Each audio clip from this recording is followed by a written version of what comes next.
ലയബിലിറ്റിക്ക് വേണ്ടിയിട്ട് ഒരിക്കലും EMI വാങ്ങിക്കാൻ പറ്റില്ല. അപ്പോൾ അതെങ്ങനെ പ്രാക്ടിക്കലി പോസിബിൾ ആകുമെന്ന് ചില ആൾക്കാർ പറയും. പോസിബിൾ ആവും തീർച്ചയായിട്ടും. നമ്മുടെ ഒപ്പം നിൽക്കുന്ന ഒരുപാട് ആളുകൾക്ക് അവർ ഫിനാൻഷ്യലി ഏത് പൊസിഷനിൽ നിൽക്കുകയാണെങ്കിലും ഒരുവിധം പ്രായമാകുമ്പോഴേക്ക് റിട്ടയർമെൻ്റ് ഒക്കെ ആകുമ്പോഴേക്ക് ഫിനാൻഷ്യലി നല്ല സ്റ്റേബിളായി ഫിനാൻഷ്യൽ ഫ്രീഡം ഉണ്ടാവണമെന്ന് ആഗ്രഹിക്കുന്ന ആൾക്കാരുണ്ടാവും. അവർക്ക് അവരുടെ മുഖത്ത് വെക്കാനുള്ളത് വളരെ പ്രാക്ടിക്കൽ വിസ്ഡത്തിൻ്റെ അകത്ത് നമുക്ക് മനസ്സിലായ ചെറിയ ചില കാര്യങ്ങളാണ്. അവരും അത് ഇവാലുവേറ്റ് ചെയ്തിട്ട് തീരുമാനിച്ചവരുടെ ലൈഫിലേക്ക് കൊണ്ടുപോയാൽ മതി. പക്ഷെ അതൊന്ന് സിമ്പിളായി ഇവാലുവേറ്റ് ചെയ്ത് നമ്മുടെ ജീവിതത്തിൽ രണ്ട് കാര്യങ്ങൾ, ഒന്ന് അസറ്റും ലയബിലിറ്റി. എന്തൊക്കെയാണ് അസറ്റ് പറഞ്ഞാൽ നമ്മുടെ പോക്കറ്റിലേക്ക് പൈസ കൊണ്ടുവരുന്നത്, ലയബിലിറ്റി പറഞ്ഞാൽ നമ്മുടെ പോക്കറ്റിൽ നിന്ന് പൈസ പുറത്തേക്ക് എടുക്കുന്നത്. സിമ്പിളായിട്ട് പറയുകയാണെങ്കിൽ അപ്പോൾ TV എന്താണ്? ലയബിലിറ്റിയാണ്. വീട് എന്താണ്? വലിയ വീട് ലയബിലിറ്റിയാണ്. പക്ഷേ ചെറിയ വീട് നമുക്ക് അത്യാവശ്യമുള്ള അസറ്റാണ്. റീസൺ എന്താണ്? അപ്രീഷിയേറ്റും ചെയ്യും. കുറേ വീടുകൾ കെട്ടി വാടകയ്ക്ക് കൊടുക്കുന്നുണ്ടെങ്കിലും അത് അസറ്റാണ്. മൊബൈൽ ഫോൺ എന്താണ്? ലയബിലിറ്റിയാണ്. കാർ എന്താണ്? അല്ലെങ്കിൽ ബൈക്ക് എന്താണ്? ലയബിലിറ്റിയാണ്. അപ്പോൾ ഒറ്റ കാര്യം ചെയ്താൽ മതി. നിങ്ങൾ നമ്മുടെ സമ്പാദ്യത്തിൽ നിന്ന് അല്ലെങ്കിൽ നമ്മൾ തുടങ്ങുമ്പോൾ EMI വല്ലതും വാങ്ങിക്കുന്നുണ്ടെങ്കിൽ കഴിവതായിരിക്കും പോകരുത്. ഇതുണ്ടെങ്കിൽ ആ EMI വാങ്ങിക്കുന്നത് സ്റ്റേബിൾ ആയിട്ടുള്ള അസറ്റിലേക്ക് മാത്രം വേണ്ടിയിട്ട് EMI കിട്ടും. ലയബിലിറ്റിക്ക് വേണ്ടിയിട്ട് ഒരിക്കലും EMI വാങ്ങിക്കാൻ പറ്റില്ല. അപ്പോൾ അതെങ്ങനെ പ്രാക്ടിക്കലി പോസിബിൾ ആകുമെന്ന് ചില ആൾക്കാർ പറയും. പോസിബിൾ ആവും തീർച്ചയായിട്ടും. ബിക്കോസ് നമുക്കറിയാം 50,000 രൂപേൻ്റെ ബൈക്ക്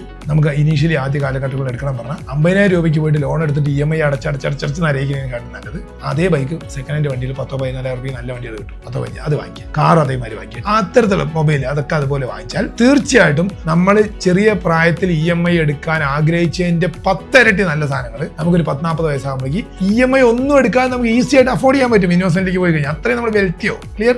അതല്ല ആദ്യം പോലെ EMI എടുത്ത് ആദ്യം ഒരു ചെറിയ ജോലി കിട്ടി 10,000 രൂപയ്ക്ക് നേരെ പോയിട്ട് ഒരു വലിയ പൈസ ഉള്ളൊരു വലിയൊരു വണ്ടി 1.5 ലക്ഷം വണ്ടി വാങ്ങിച്ച് EMI അടയ്ക്കാൻ തുടങ്ങിയ ജീവിതകാലം മുഴുവൻ EMI സ്ട്രെസ്സും കുത്തുപാടാണ്. റൈറ്റ്. അപ്പോൾ ഈ ഒറ്റ മെക്കാനിസം നമ്മളൊന്ന് തിരിച്ച് ചിന്തിച്ചാൽ നമ്മുടെ ലൈഫ് സീറോയിലാണെങ്കിൽ പോലും റിച്ചും പ്രോസ്പെറസ് ആയി മാറാൻ സാധ്യതയുണ്ട്. ഈ തമ്പ് റൂൾ നിങ്ങൾ ഉപയോഗിച്ചാൽ നന്നായിരിക്കും. നന്നായിട്ട് തോന്നുകയാണെങ്കിലോ ഷെയർ ഇട്ടോ. Thank you.